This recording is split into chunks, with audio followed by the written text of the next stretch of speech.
learned as partnerships, and as stakeholding is a nice word. Everybody uses it. United Nations is fond of all these words.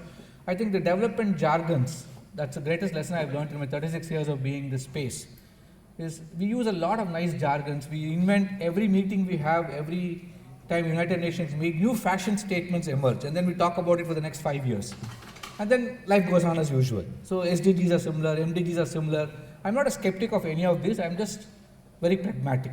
But I learned my lessons from indigenous tribals with whom I had the privilege of living for 30 years.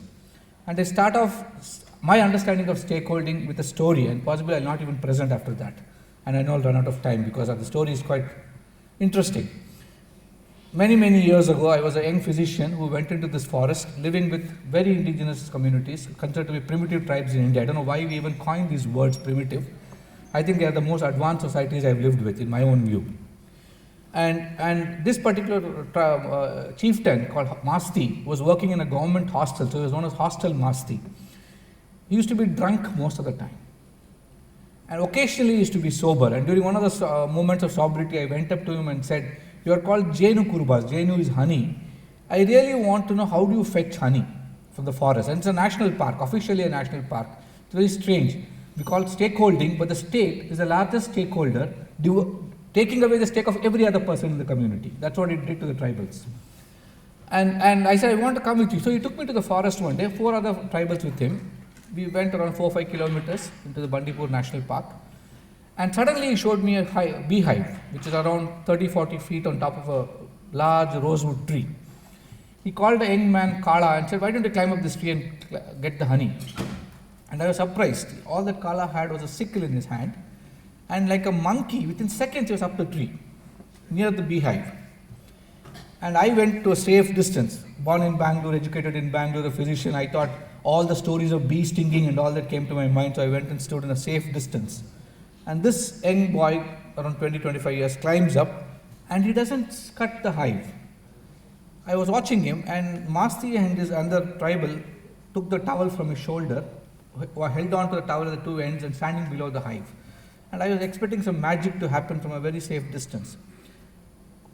Kala puts his hand into the hive, and it's very strange. You know, the Jenu Kurbas somehow believe that Jenu is honeybee, it will never bite them. I used to joke and say, if people start having a bath, it will bite you, because your smell is so bad, it will never come near you. That's a joke I used to have with them. He put his hand into the beehive, removes the queen, and stretches out the other hand, puts the queen under the hand. All the bees fly back and forms a hive on his hand. 5-6 kgs of hive is holding on his hand like that. And then slashes the hive, leaving the top 2/3 as it is on the tree, just the bottom 1/3. It falls, the rest of the tribals catch it, and they squeeze it out with the pupa, larvae, wax, everything. You should taste it, it's very good actually. And Kala climbs down, but before he climbs down, he takes his hand again, puts his hand into the hive in his other hand, pulls out the queen, puts it back on the hive. All the bees fly back into the hive. All this in 2-3 minutes. Before you know what's happening, it's all done. And then they're coming back. While they go, the Jenu Kurbas are singing in their language. At that time, I didn't know their dialect, so I didn't learn their dialect at that time. While coming back, they're singing. And I couldn't contain my impatience and my irritation at Masti and his friends. I said, "How stupid can you be? You climb up a tree 40 feet high, you walk 4 kilometers one way, and then you collect this much honey? Well, all the honey is up in the hive itself." It doesn't follow the laws of economics at all, because we are all trained, and I was trained in the same law of economics. We are all trained to believe in a world of profit maximization. That's exactly what we are all trained in. But Masti, thankfully, did not believe in profit maximization. He believed in the paradigm of benefit optimization. And he explained it so beautifully in his own indigenous tribal way. He said, "Do you know what the song was when you came towards the beehive?" I said, "No." He said, "As we were walking towards the beehive, we were singing about the industriousness of the bee and how powerful they are. They fly all over the forest, collect pollen, do all the hard work, and we're appreciating the bee. And do you know what the song is as we're walking away with the honey?" I said, "No." He said, "We're asking forgiveness of the honeybee for stealing what is rightfully its. And we're telling the honeybee, we had to take the little because we need it. We also have to benefit from your honey. So please forgive us for the stealing." And I said, "But all the honey is there. Honey is not with you. He said, that is why you look at it. We look at it as it is there for the bees because they brought it for themselves. We stole from it, and this is what is, in my opinion, real sustainable development, where the rights, responsibilities, and privileges of the industrious people are respected. We live in a society, my friends, we're talking of SDGs, but we live in a society where our oceans are damaged.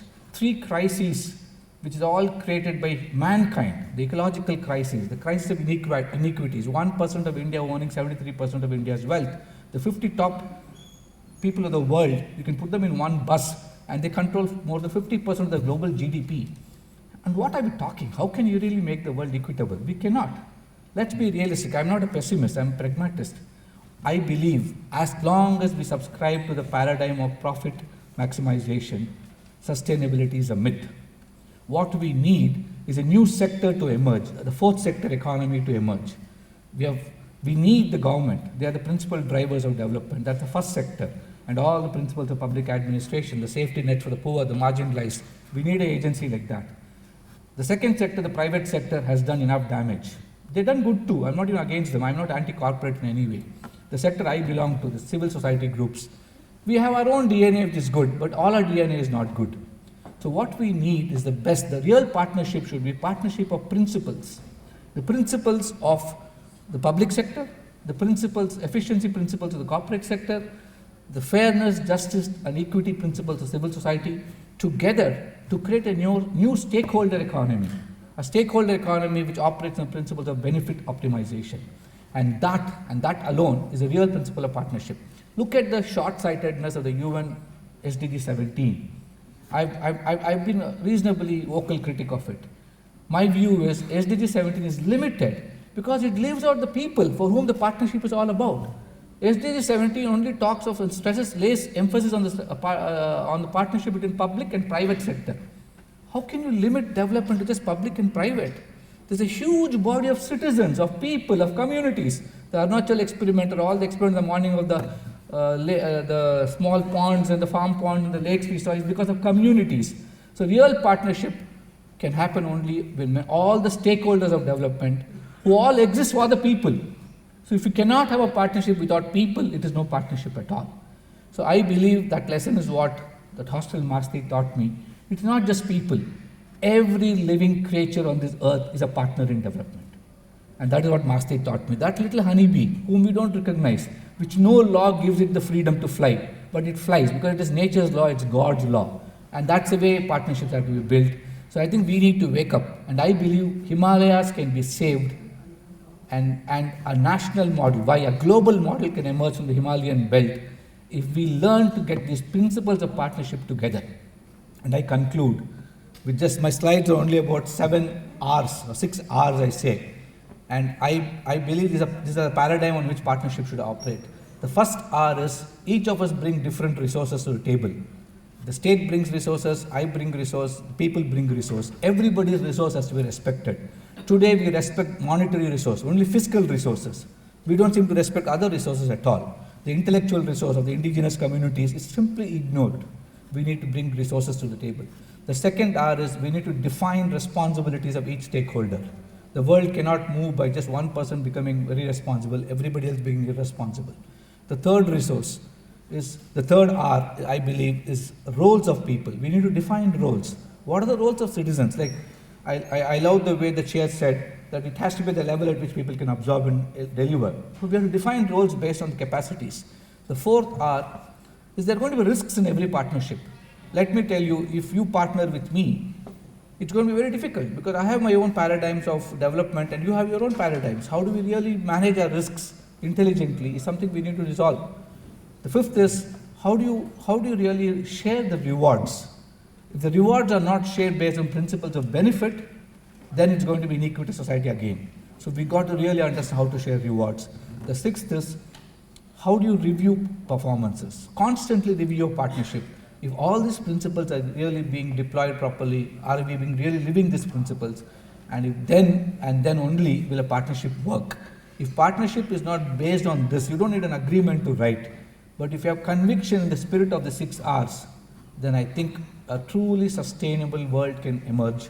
And that is what is the SDG 17 in its letter and spirit. Thank you all for your time.